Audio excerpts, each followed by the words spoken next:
Students, कैसे हो सब लोग? सो अब करते हैं चैप्टर को continue. So let's quickly get to the video. So now we have figure it out page number 28 के चैप्टर के लास्ट फिगर इट आउट है. एंड इसमें पूरे चैप्टर का समझ लो, जितने भी हमने टॉपिक्स पढ़े सब कहीं ना कहीं से यूज हो जाएंगे. तो अच्छे से इसकी हम प्रैक्टिस करेंगे और एक एक क्वेश्चन ध्यान से करेंगे. नाउ बिफोर स्टार्टिंग दिस, एक कंसेप्ट है जो आप लोगों को पता होगा, मैं सिर्फ आपको रिवाइज कर रही हूँ. ध्यान रखना क्योंकि क्वेश्चंस में यूज होगा, फिर ऐसा नहीं होना चाहिए कि उस टाइम आपको समझ नहीं आ रहा है, ब्लैंक आउट फील करो. ठीक है, तो देखो सबसे पहले तो जैसे मान लो किसी चीज की वैल्यू है 2000 रुपीज. ठीक है, एंड उस 2000 पे आपको 20% का प्रॉफिट हो रहा है. 20% का प्रॉफिट मतलब अब वो ऐसा भी हो सकता है कि भाई ये पैसे हमने कहीं लगाए और 20% हमें इंटरेस्ट मिल रहा है, या ऐसा हो सकता है कि कैसे होता है, एक तो हमारा इंटरेस्ट वाला हो सकता है, या हमने कुछ खरीदा है एंड हम 20% प्रॉफिट पे बेच रहे हैं, मतलब 20% बढ़ रहा है, इंक्रीज हो रहा है.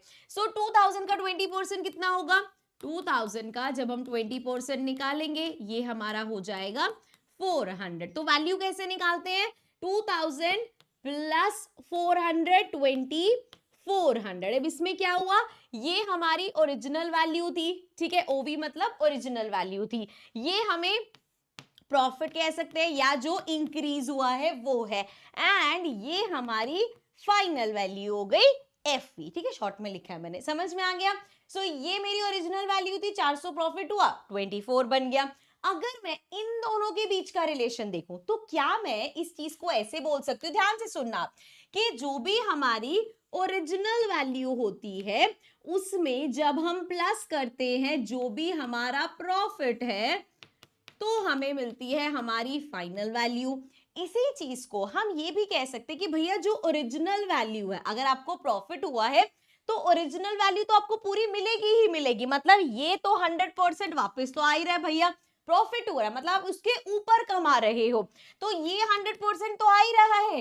साथ में 20% प्रॉफिट का भी आ रहा है, मतलब टोटल आपने 120% कमाया. तो क्या इसका मतलब ये है कि मेरी जो ओरिजिनल वैल्यू 2000 थी उसका अगर मैं 120% करूंगी तो वो 2400 आना चाहिए. देखिए जरा, जीरो से जीरो कैंसिल हो जाएगा, जीरो से जीरो एक और कैंसिल, 12 जीरो से जीरो, 12 जीरो से जीरो, 12 टू जा 24.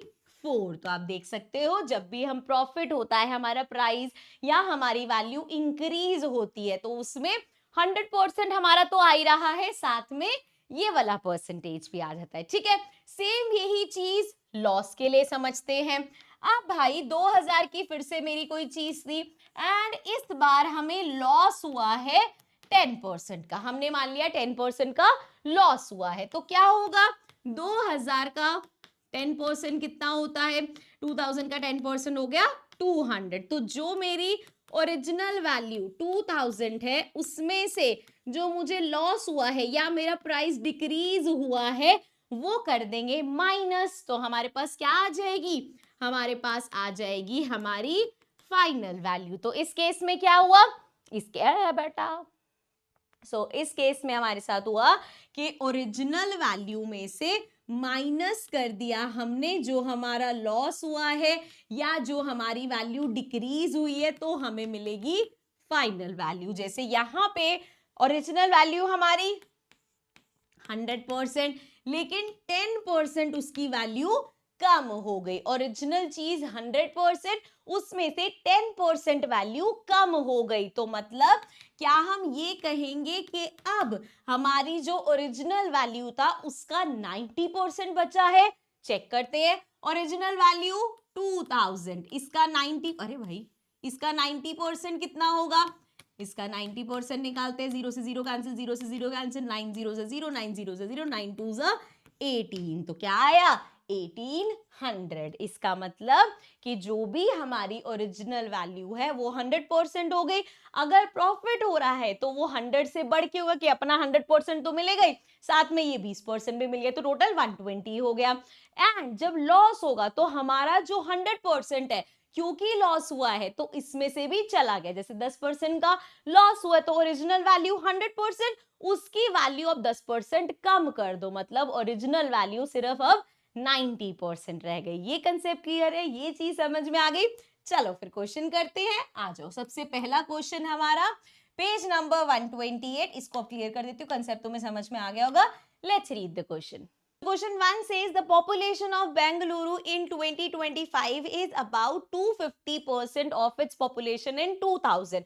So 2000 में जितनी भी population होगी उसका जब आप 250% करोगे तो आपको क्या मिल जाएगी? Population in 2025. ठीक है?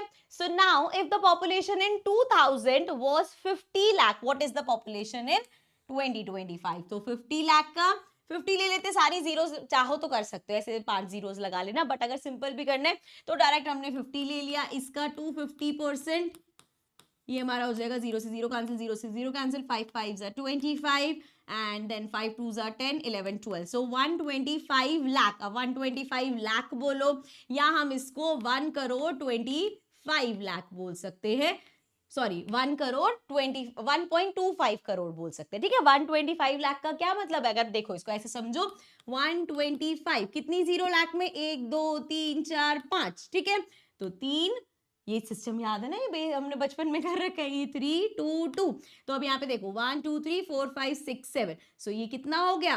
1 करोड़ 25 लाख. सो हम इसको ऐसे लिख सकते हैं 1.25 CR. ठीक है, क्लियर है? ये चीज, यही तो बेसिक समझा रही थी मैं. मेन चीज ये है कि अब अगर उस टाइम पॉपुलेशन 50 कितनी थी 50 लाख थी, तो अब कितनी हो गई है? अब हो गई है 1.25 करोड़. ठीक है, क्लियर है? चलो क्वेश्चन नंबर 2 देखते हैं.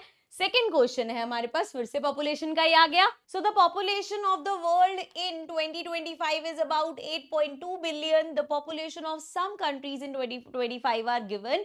Match them with their approximate percentage share of the world wide population. Hint दे रखे, writing these numbers in the standard form and estimating can help. ठीक है, सो वो हम देखेंगे कि उसकी हमें जरूरत है या नहीं. लेकिन यहाँ पे बोल क्या रखा है क्वेश्चन में कि पॉपुलेशन कितनी है? 8.2 बिलियन. अब उस 8.2 बिलियन में जर्मनी में 83 मिलियन है, इंडिया में 1.46 बिलियन है, बांग्लादेश में 175 मिलियन एंड यूएसए में 347 मिलियन है. ठीक है, सो ये हमें दे रखा है कि अब हमें बताना है कितनी परसेंट पॉपुलेशन जो वर्ल्ड की है वो इन सिटी से, इन कंट्री से आ रही है. ठीक है, क्वेश्चन समझ में आ गया. बट यहाँ पे दिक्कत क्या है कि वर्ल्ड की जो पॉपुलेशन है वो दे रखी है जी 8.2 बिलियन.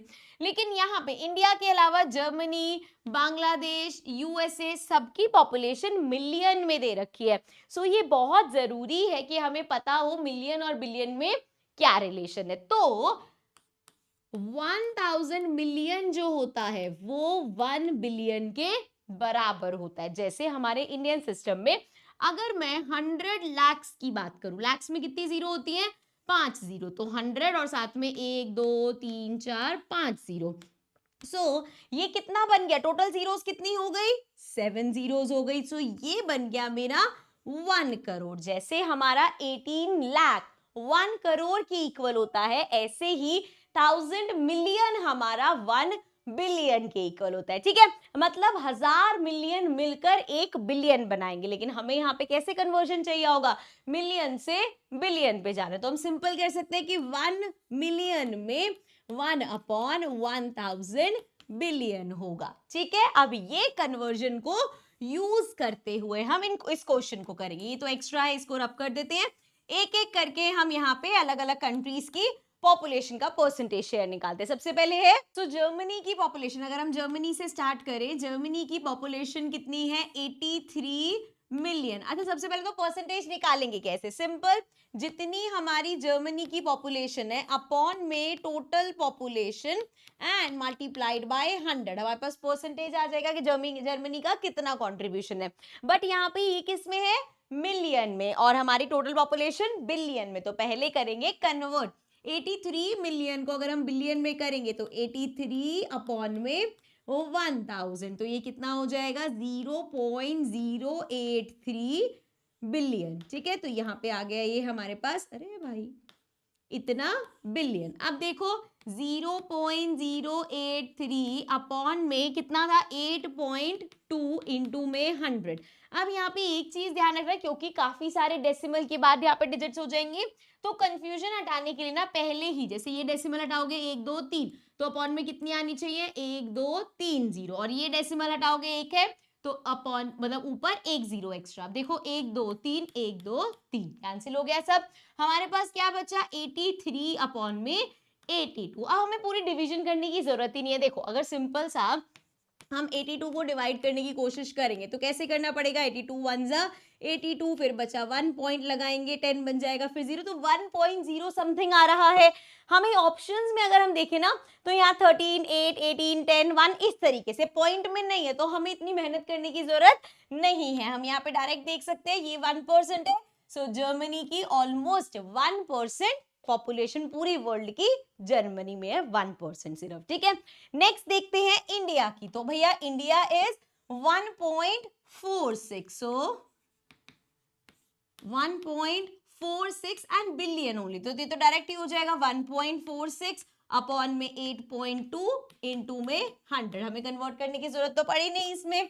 ऑल्सो डेसिमल कैसे बताया मैंने यहां से डेसिमल हटाया नीचे 2 जीरो सो 1 2 यहां से डेसिमल हटाया ऊपर 1 जीरो तो ये इस तरीके से। अब 0 से 0 0 से 0 कैंसिल किया हमारे पास आ गया 146 साथ में 0 अपॉन में 82। अभी जितना कट कर सकते हैं ओरली कर लेते हैं थोड़ा बहुत तो। सो ये हमारा हो जाएगा 82 को करेंगे ये आ जाएगा 41 इतना ही होगा वैसे तो। ये आ जाएगा हमारे पास 7 एंड ये आ जाएगा 3 और साथ में 0 तो हमारे पास आ गया 730 अपॉन में 41। चलो अब देखो डिवीजन कैसे करेंगे हम 730 से करना है। सो अब 41 और 73 41 इंटू अगर हम 2 भी कर देंगे सो ये क्या हो जाएगा 41 इंटू 2 2 1 जा 2 4 2 जा 8 बड़ा हो गया मतलब 1 से ही करना पड़ेगा। ये आ गया 41 यहाँ से कैरी हुआ 0।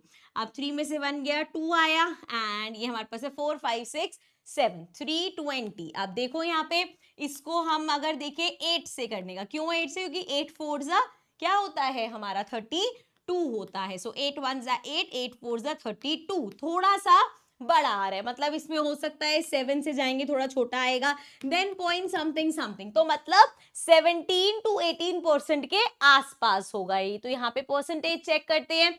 अब 17% तो कहीं भी नहीं है लेकिन 18% है तो मतलब इंडिया कंट्रीब्यूट करेगा हाउ मच 18%। ठीक है अब ऐसे ही बांग्लादेश और यूएसए का निकालना है हमें। सो बांग्लादेश का देखते हैं। अगेन ये किस में है 175 मिलियन तो इसको कन्वर्ट करेंगे अगर हम बिलियन में तो 175 अपॉन में 1000 करना पड़ेगा मतलब 0.175। ठीक है ये हमारी पॉपुलेशन आ गई बैंगलोर की। अब हमें क्या करना है सॉरी बैंगलोर नहीं बांग्लादेश की। सो ये हमारा हो जाएगा 0.175 अपॉन में 8.2 दोनों बिलियन में है इनटू में 100। अब फिर से वही डेसिमल वाली चीज करते हैं। सो ये हमारा हो जाएगा हटाए 3 जीरोस 1 2 3 यहाँ पे हटाया 1 जीरो यहाँ पे 3 0 पूरा कैंसिल। यहाँ पे आ गया 175 अपॉन में 82। चलो डिवीजन करके देख लो। सो 82 और 175। अब देखो यहाँ पे पूरा हमें 175 ही लेना पड़ेगा एंड अगर मैं इसको 2 से भी करूँ तो 2 2 जा 4 8 2 जा 16 164 क्योंकि 3 से करूंगी तो बड़ा हो जाएगा। इसको अगर मैं 3 से करूँ 3 2 जा 6 8 3 जा 24 बड़ा हो गया ना ज्यादा। सो ये किया हमने 2 से एंड ये आया 164। ठीक है सो 2 पॉइंट समथिंग जा रहा है।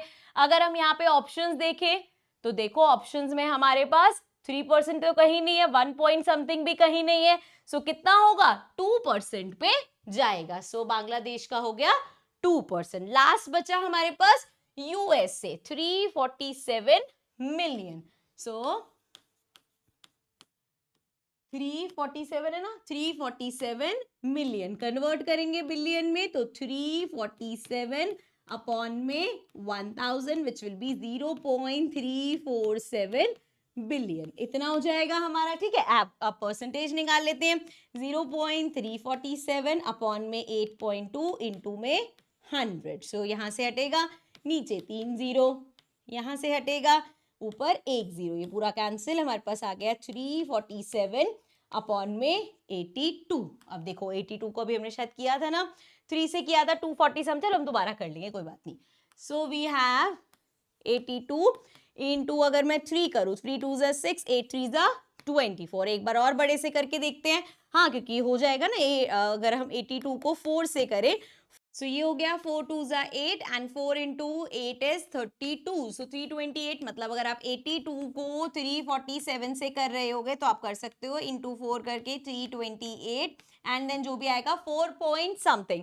बट अब प्रॉब्लम ये है कि जो हमारे पास ऑप्शन है उसमें 4% नहीं है, मतलब है ना 4% के अप्रॉक्स होना चाहिए, 4 नहीं तो हद मार के 5% होता, लेकिन ना तो यहाँ 4% है ना ही 5% है. तो हो सकता है ये मिस प्रिंटिंग और ये जो 2% दो बार आ गया है यहाँ पे 4% या 5% होना हो तो हम यहाँ से इसको मैच कर देंगे, बिकॉज सच यही है कि 347 मिलियन अप्रॉक्स 4.23% है 8.2 बिलियन का. ठीक है, तो ये में कुछ मिस प्रिंटिंग होगी. चलो नेक्स्ट देखते हैं. नेक्स्ट हमारे पास क्वेश्चन नंबर 3 है. The price of a mobile phone is 8,250. A GST of 18% is added to the price.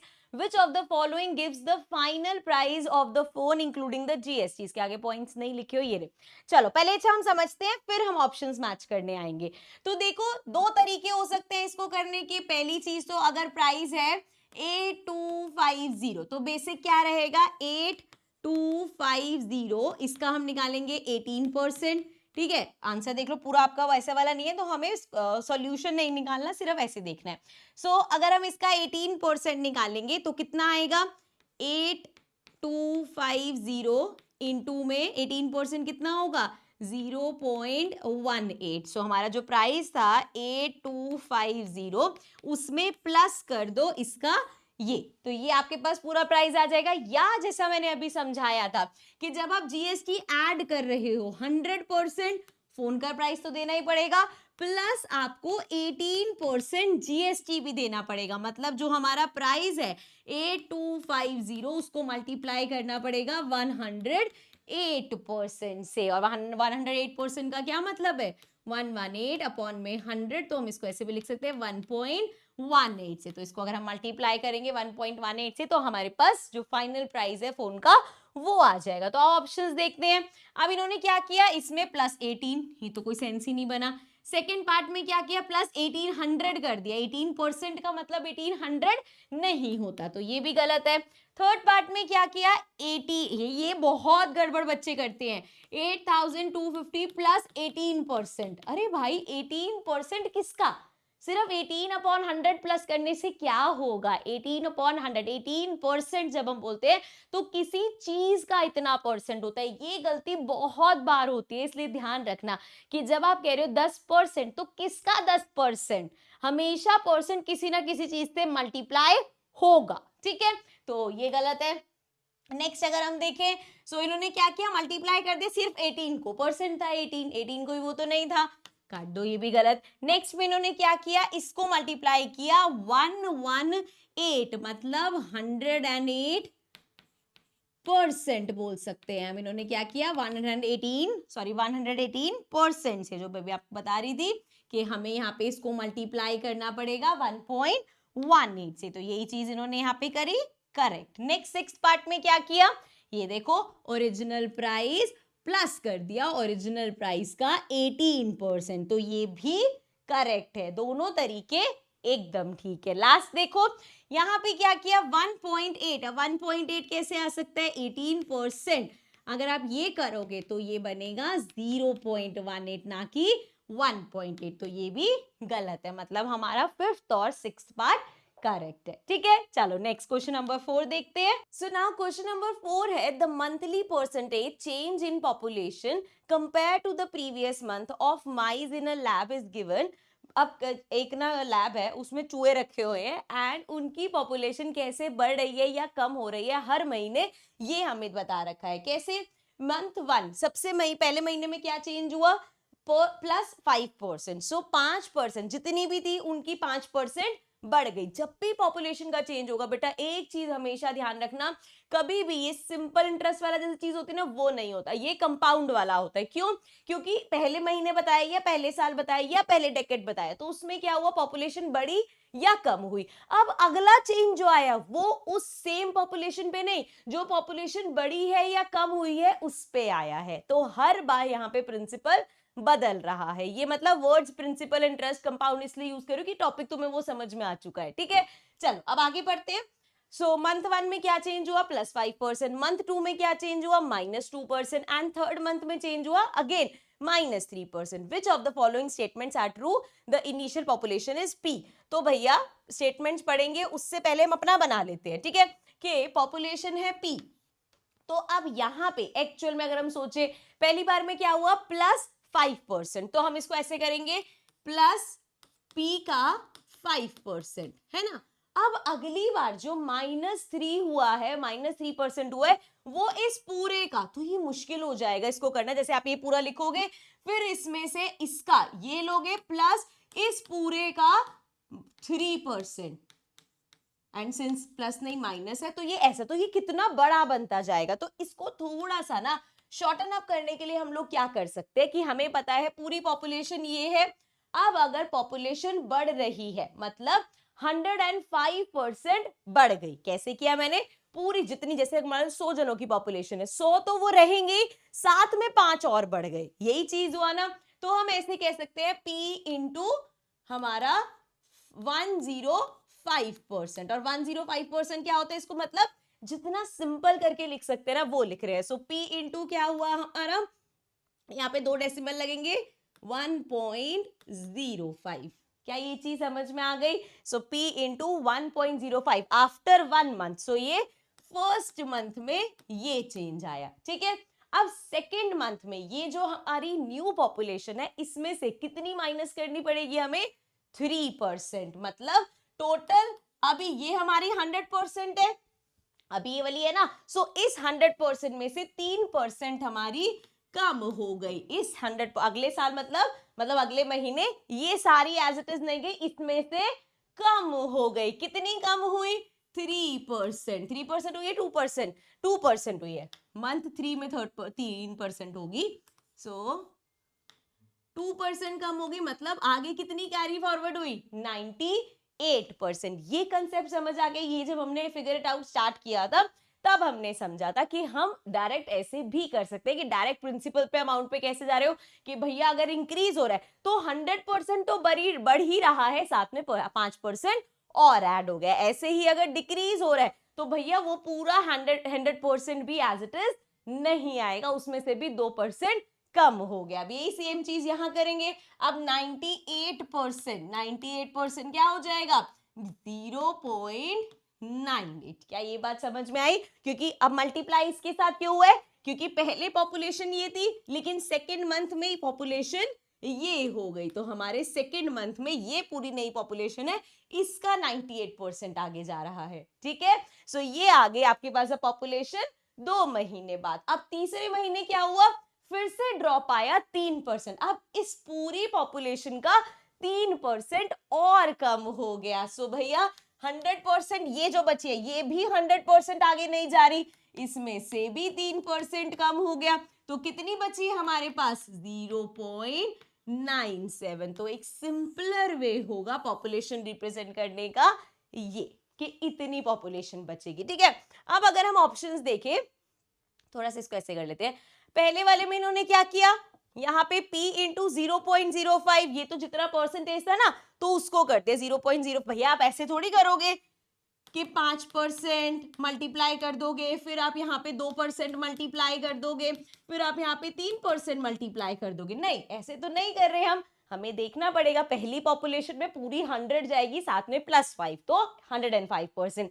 दूसरे महीने कम हुई है तो 100% भी नहीं जा रही, 98% जा रही है. उससे अगले महीने फिर कम हुई है, इस बार 97% जा रही है. सो फर्स्ट तो हमारा गलत हो गया. Second part, the population after 3 months was, इसको चेक करो जो हमने यहाँ लिखा हुआ, देखो जरा सेम है कि नहीं. सो यहाँ पे P into 1.05, 0.98 and 0.97 is exactly जो हमने निकाला था, तो ये हो गया करेक्ट. लेकिन ध्यान रखना है, यहाँ पे जब ये बोलते हैं द फॉलोइंग स्टेटमेंट्स, मतलब और भी कोई स्टेटमेंट इसमें से करेक्ट हो सकती है. तो आओ देखते हैं. द पॉपुलेशन आफ्टर 3 मंथ्स, ये क्या करा है, +5%, -2% एंड -3%. ये तो कभी हो ही नहीं सकता. मैंने तुम्हें बताया है ना, परसेंटेज हमेशा किसी ना किसी के साथ मल्टीप्लाई होगी। डायरेक्ट आप +5%, -2%, 3% ये नहीं कर सकते भैया। 3% किसका, 2% किसका, तो हमेशा ये माइनस प्लस वाले में तो गड़बड़ करना ही मत, तो ये गलत है। अब अगले 3 सेंटेंसेस देखो। The population after 3 months was P, क्या वो फिर से पी ही रही? सबको आपको लगता है पी को हम किसी भी चीज से मल्टीप्लाई करें, अगर यहाँ पे 1 होता मल्टीप्लाई करके तो हम कहते हैं हाँ सेम रही, तो ऐसे ही होता ना, p इंटू 1 1 p ही रहता, सो सेम रहती। लेकिन अभी हम देख रहे हैं कि ये मल्टीप्लाई होगा 1.05 से, 0.98 से, 0.97 से, है ना। सो इसका मतलब p तो नहीं रहेगी, कुछ चेंज आएगा। Now the population after 3 months was more than p, या population after 3 months was less than p। अब ये मल्टीप्लाई करके p से ज्यादा आएगा या कम आएगा, करके देख लेते हैं, ठीक है। चलो सो देखो हमारे पास क्या है, 105 इंटू में 98 करते हैं। चलो पहले, ठीक है, डेसिमल का ध्यान रखेंगे, 2 यहाँ 2 यहाँ, तो 4 डिजिट पहले आ जाएगा। सो 8 5 जा 40, 8 0 से 0 4, 8 1 जा 8, देन 9 5 जा 45, 9 0 जा 0 4, 9 1 जा 9, सो ये आ गया 0 5 6 7 8 9 एंड देन 8 9 10 11 12 एंड 10, ठीक है। एंड डेसिमल 1 2 3 4 यहाँ आएगा 1 समथिंग, ठीक है। सो अब है हमारे पास 10290 इंटू में वहां कितना है 97, ठीक है। डेसिमल याद रखना यहाँ है। सो 7 0 0, 7 इंटू 9 इज 63 एंड देन 7 2 14 15 16 17 18 19 20, सो ये आ गया 20, 7 0 0 2, 7 1 7, then we have 9 0 0, 9 into 9 is 81 and 9 2 18, 19 20 21 22 23 24 25 26, तो ये आ गया 26 and 9 0 0 plus 2 and 9 1 9, so ये आ गया हमारे पास 0 3 1 6 7 8 and 7 8 9 and 9। अब डेसिमल कहाँ लगेगा, 1 2 3 4 5 6, सो 1 2 3 4 5 6, सो भैया यहाँ पे हम जब इसको मल्टीप्लाई कर रहे हैं तो ये 0.998130 इससे मल्टीप्लाई हो रहा है 0 पॉइंट समथिंग समथिंग से। सो देयरफॉर अब यहाँ पे एक बार ना इसको, अभी क्योंकि तुम्हें कंफ्यूजन हो गया अगर मैं कहूंगी p से मल्टीप्लाई करो। देखो अगर हमारे पास कोई नॉर्मल नंबर है, मान लो 2 नंबर है हमारे पास, ठीक है, 2 नंबर है, 2 को अगर मैं इससे मल्टीप्लाई करूं, मैं सिर्फ करके देख रही हूँ, तुम्हें करना नहीं है, सिर्फ तुम्हारा कंसेप्ट क्लियर हो इसलिए कर रही हूँ मैं। मान लो 2 को मैं इससे मल्टीप्लाई कर रही हूँ, सो मेरे पास क्या है 998130, इसको 2 से मल्टीप्लाई करते हैं, 2 0 0, 2 into 3 is 6, 2 1 2, 2 8 हमारे पास आ गया 16, then 2 9 18 19 and then 2 into 9 is 18 19 again, so ये आ गया। एंड डेसिमल कहाँ लगेगा, 1 2 3 4 5 6 डिजिट पहले, सो 1 2 3 4 5 6, सो हमारे पास क्या हो गया, ये 2 क्या बन गया 1.99, मतलब ओरिजिनली वो 2 था, मल्टीप्लाई करने के बाद वो 2 से बड़ा नहीं, वो 2 से कम हो गया। सो सेम यही चीज हम यहाँ पे देखेंगे, क्योंकि जिससे हम मल्टीप्लाई कर रहे हैं 1 से छोटा नंबर है तो p हमारा छोटा हो जाएगा। बेटा अभी मुझे लगता है आपको ऐसा लगता होगा यार मैंने इतना 2 से मल्टीप्लाई करके दिखाने की क्या जरूरत थी, लेकिन अगर यहाँ पे तुम्हारे कंसेप्ट क्लियर हो गए ना तो कभी भी तुम ये कंफ्यूज नहीं होगे कि यार मैम ने क्या बोला था, वो मल्टीप्लाई तो आया था मोर देन p था या लेस देन p था। लेकिन जब तुम्हारी आंखों के सामने ये प्रैक्टिकली होगा, जैसे हमने एक नंबर लिया उससे मल्टीप्लाई किया और हमें दिख रहा है कि यार वो नंबर तो रिड्यूस हो गया, तो हमें याद रहेगा। एंड इस साल maths is all about clearing your concept. जब तुम्हारे कंसेप्ट शार्प होंगे, जब तुम्हारे कंसेप्ट्स क्लियर होंगे ना बेटा, तो तुम्हें कभी भी मैथ्स डिफिकल्ट नहीं लगेगा, और इस फाउंडेशन के बाद तुम्हें 9th और 10th का मैथ्स भी बहुत इजी लगने वाला है, ठीक है। चलो आओ, अब यहाँ पे हमें पता चल गया क्या होगी, पॉपुलेशन लेस देन पी होगी, जितनी पी है उससे भी कम हो गई होगी, ठीक है, क्लियर है। चलो आओ नेक्स्ट देखते हैं, नेक्स्ट क्वेश्चन हमारे पास क्या है। So now question number 5, a shopkeeper initially set the price of a product with a 35% profit margin. Due to poor sales, he decided to offer a 30% discount on the selling price. Will he make a profit or loss? Give reason for your answer. तो भैया सबसे पहले उसने क्या किया, initially जो भी उसका कॉस्ट प्राइस होगा, ठीक है, उस पे उसने सोचा यार मैं प्रॉफिट कब आऊंगा 35%। सो अपने कॉस्ट प्राइस में उसने 35% प्लस कर दिया होगा ताकि प्रॉफिट कमा सके उतना। नाउ अब उसकी सेल्स अच्छी नहीं होती तो उसने सोचा यार मैं इसको 30% डिस्काउंट में बेच देता हूं। तो पहले 35% उसने प्रॉफिट मार्जिन किया, फिर जो उसकी एमआरपी बनी है, ध्यान रखना कॉस्ट प्राइस पे डिस्काउंट नहीं दे रहा, जो उसकी एमआरपी बनी उस पे वो 30% ऑफ दे रहे, तो हमें बताना है उसको प्रॉफिट हुआ या लॉस। इस टाइप के क्वेश्चंस में हम यूजुअली क्या करते हैं, लेट कॉस्ट प्राइस बी 100। हमने मान लिया कि भैया उसने 100 रुपए की कोई चीज खरीदी थी, ठीक है, कॉस्ट प्राइस इसका 100 रुपए था। अब उसने कहा भाई मुझे 35% प्रॉफिट कमाना है, तो 100 का 35% 35 रुपीज, तो कितना हो जाएगा, एमआरपी उसका कितना हो जाएगा कि अब उसने क्या किया, 100 पर प्लस 35% ऑफ किसका, 100 का, तो उसका एमआरपी कितना सेट हुआ, 135 की मैं ये चीज 135 रुपीज में बेचूंगा। अब जब सेल्स नहीं हुई, अब दुकान पे एमआरपी कितना लगा हुआ है प्रोडक्ट पे, 135 रुपीज। अब उसने कहा चल यार इसको 30% सेल पे निकाल देता हूँ, 30% डिस्काउंट दे देता हूँ। तो एक कस्टमर आया भाई, उस कस्टमर ने कहा कि भैया ये है आपका जो ये मुझे चीज लेनी है और इस पर डिस्काउंट कितना है, उसने कहा मैम 30%। तो चलो अब एमआरपी पे 30% ऑफ होगा, 30% ऑफ किसका, एमआरपी का ही 30% ऑफ होगा ना। सो एमआरपी है 135, इसमें से माइनस करेंगे हम 135 का 30%, 0 से 0 कैंसिल, 10 से इसको करेंगे ये आ जाएगा 2, 5 से होगा ना, 5 2 10 एंड अगेन 5 2 27, अभी तो नहीं होगा मतलब पॉइंट में आएगा। सो वी हैव यहीं पे कर लो डायरेक्ट, 7 3 21 एंड 3 2 6 एंड 21 था ना, 6 7 8, सो ये आ गया 81 अपॉन 2 एंड ये हमारा हो जाएगा 4.05, ठीक है। सो ये आ गया 135 माइनस 40.5, सो ये आ गया 10 में से 5 गया 5, 4 में से 0 गया 4, ये आ जाएगा हमारे पास 13 कैरी तो हमने कुछ लिया नहीं ना, यहाँ से लिया था वो हो गया। सो 4 5 6 7 8 9 10 11 12 13, सो ये आ गया 94.5।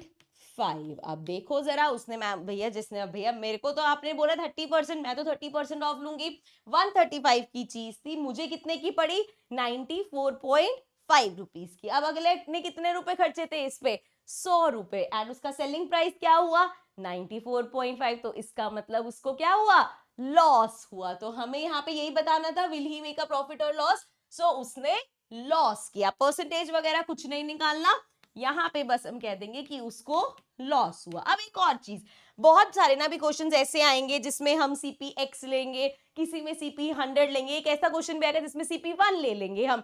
तो बच्चों को भी बहुत कंफ्यूजन रहती है कि यार मैम हमें कैसे पता चलेगा, इसमें अगर मुझे नहीं याद रहता 100 लेना है और मैं एक्स ले लेता, तो देखो अगर आपको नहीं याद रहा कि यार याद क्या नहीं रहा, नहीं दिमाग में आया भाई मेरे कि मेरे को 100 लेना है, मैंने कहा क्वेश्चन पढ़ा, मैंने कहा यार सीपी दे नहीं रखा, इसको एक्स ले लेते, तो हम क्या करेंगे, लेट सीपी बी एक्स, ठीक है, कि कॉस्ट प्राइस हमारा एक्स हो गया। अब इस एक्स पे 35% प्रॉफिट मार्जिन रख रहा है वो, तो एक्स प्लस 35% ऑफ एक्स, तो ये आ जाएगा एक्स प्लस 0.35 एक्स, मतलब ये आ गया 1.35 एक्स, ये उसकी हो गई एमआरपी, ठीक है भाई।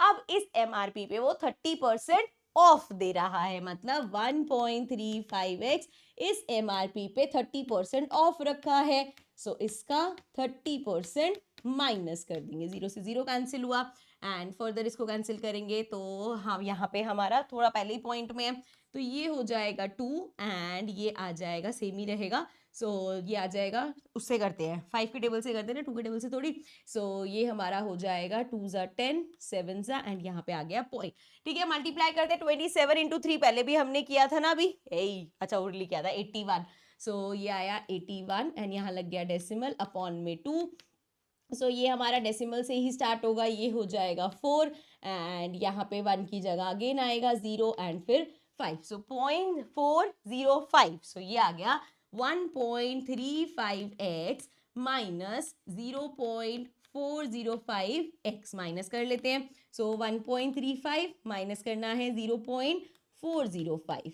सो 10 में से 5 गए 5, ये आ जाएगा हमारे पास 4, ये बन जाएगा 13. Now 13 minus 4 is 9. सो ये आ गया हमारे पास 0.945x. अब ये क्या है हमारा सेलिंग प्राइस. कॉस्ट प्राइस कितना था बेटा? कॉस्ट प्राइस हमारा x था. अब x को ही अगर मैं मल्टीप्लाई कर रही हूँ 0 पॉइंट, ये अभी हम देख के आए, मैंने बोला था ना अभी काम आएगा तुम्हारे. सो अभी हमने जब 2 को 0.9 समथिंग से मल्टीप्लाई किया तो 2 से छोटा आया. मतलब x को जब हम इससे मल्टीप्लाई करेंगे तो क्या होगा? ये x से छोटा आएगा. सो x से अगर छोटा आ रहा है मतलब आपका कॉस्ट प्राइस ज्यादा है, सेलिंग प्राइस कम है. भैया ज्यादा में खरीदा कम में बेचा तो नुकसान ही हुआ ना. तो यहां से हमें पता चल जाएगा कि उसको लॉस हुआ. देखो तरीका तो यही है, सामने साफ साफ हमें दिख रहा है. लेकिन मैं आपको ये बताना चाहती हूँ कि अगर हमें लगता है ना अरे यार मैम ने ऐसे करा तो शिट मैंने तो ऐसे किया नहीं, तो ऐसा नहीं है कि भैया क्वेश्चन करने का वही तरीका होगा. एक्स लेके करोगे तब भी आंसर आ जाएगा. समझ रहे हो बात को? तो मैथ्स को ना ये रटने वाली चीज नहीं है. ये ऐसा नहीं कि अरे मुझे याद रखना है, इस क्वेश्चन में ये लेना है, इस क्वेश्चन में ये नहीं. लॉजिक समझ आने चाहिए, कंसेप्ट समझ आने चाहिए. उसके अलावा तुमने सामने सामने देख लो 100 लिया तब भी आंसर आ गया, एक्स लिया तब भी आंसर, क्योंकि हमारा जो कंसेप्ट है वो तो सेम ही लगेगा ना. तो अपने लॉजिक्स क्लियर रखो, मैथ्स तुम्हें फटाफट आ जाएगी. ठीक है, चलो आओ नेक्स्ट देखते हैं. नेक्स्ट क्वेश्चन क्या है? सो क्वेश्चन 6 है हमारे पास. What percentage of area is occupied the region marked E in the figure. So ये जो रीजन है हमारा ये वाला, इसका हमें एरिया निकालना है. ट्रायंगल बन रहा है, ठीक है. ये डॉट वाले जब हम 6th क्लास में थे ना तब भी ऐसे बहुत बार आते थे. तो एरिया निकालना हमें पता है, सिंपल सा है. देखो यहाँ पे दो तरीके हो सकते हैं, मैं बता रही हूँ ना हर क्वेश्चन में ऐसा होगा, 2-3 तरीके हो सकते हैं. पहला क्या है हमारे पास, ये पूरा अगर हम मान रहे हैं कि ये पूरा हमारा एक 100% स्क्वायर हो गया, ठीक है.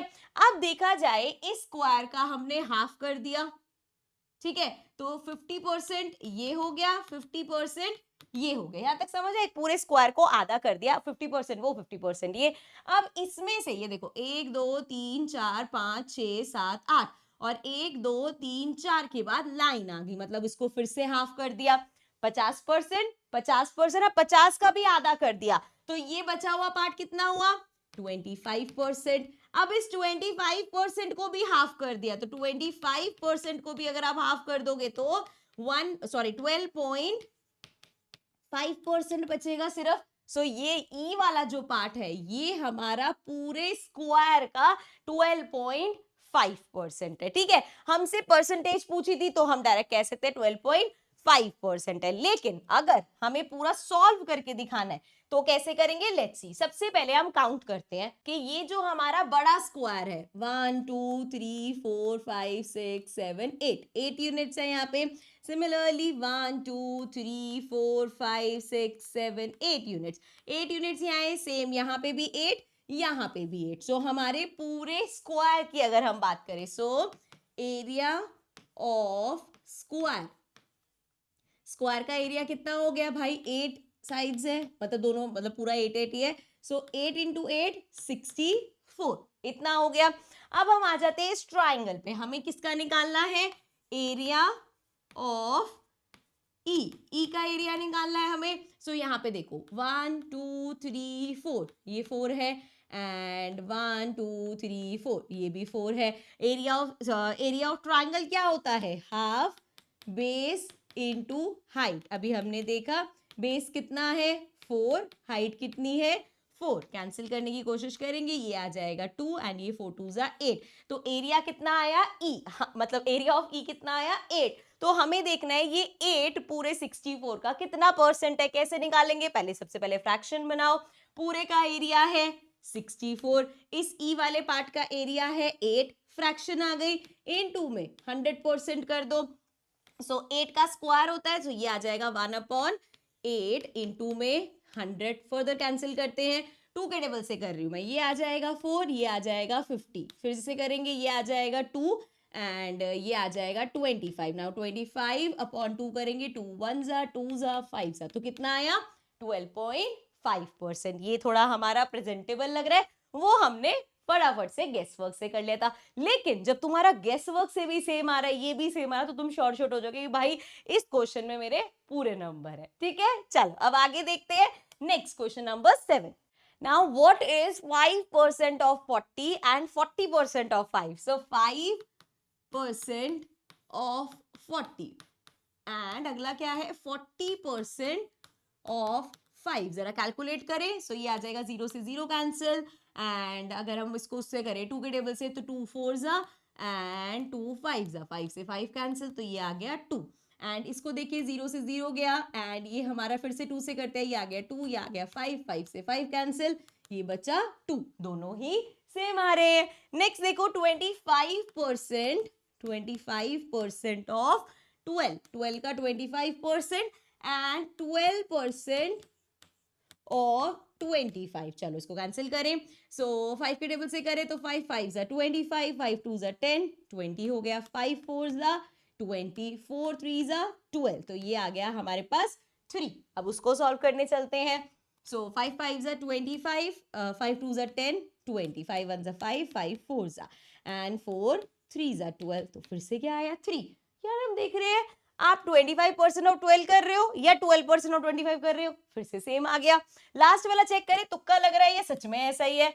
लास्ट है 15% of 60, 15% of 60 end of course 60% of 15, यही होगा ना। सो 0 से 0 कैंसिल हो गया, यहाँ पे भी अच्छा एक एक करके करते हैं यार। ये हो जाएगा 5 3 जा 5 2 जा 2 3 जा 3 3 जा 9, यहाँ पे देखिए अगर हम 5 3 जा एंड 5 2 जा 2 3 जा 3 3 जा, लो जी, इसका मतलब क्या हर बार सेम ही रहेगा। So, what do you notice? Can you make a general statement that justify it using a algebra comparing x% of y and y% of x? तो हर केस में हमने देखा जब हमने किया x% of y और y% of x, मतलब हमने किया 15% ऑफ 60, फिर 60% ऑफ 15, हमने किया 5% 40 का, फिर हमने किया 40% 5 का, फिर करा 25% 12 का, फिर हमने किया 12% 25 का, तो दोनों केसेस में हमेशा वो इक्वल आ रहे हैं। That means x% of y is always equal to y% of x। ठीक है, ये चीज समझ में आई। अगर हम किसी चीज का जैसे 20% ऑफ 50 निकालते हैं और फिर 50% ऑफ 20 निकालते हैं तो वो सेम आएगा हर केस में। ठीक है, सो इस वीडियो को हम यहीं पे ही एंड कर रहे हैं। ठीक है, अब काफी पढ़ लिया आज यार, अब इसका आगे का अगले पार्ट में पढ़ना है। So I will see you all in the next video. Bye bye for now.